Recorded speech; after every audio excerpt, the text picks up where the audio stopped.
আসছি ঝিনাইদহ জেলা মহেশপুর থানা থেকে।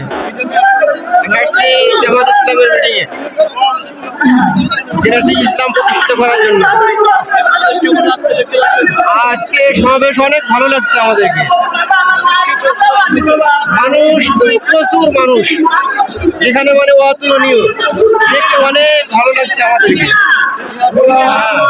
দেখতে দেখতে মানে ইতিহাস গড়ার মতো, এটা মানে ভুলার মতো না কখনো কোনো দিন।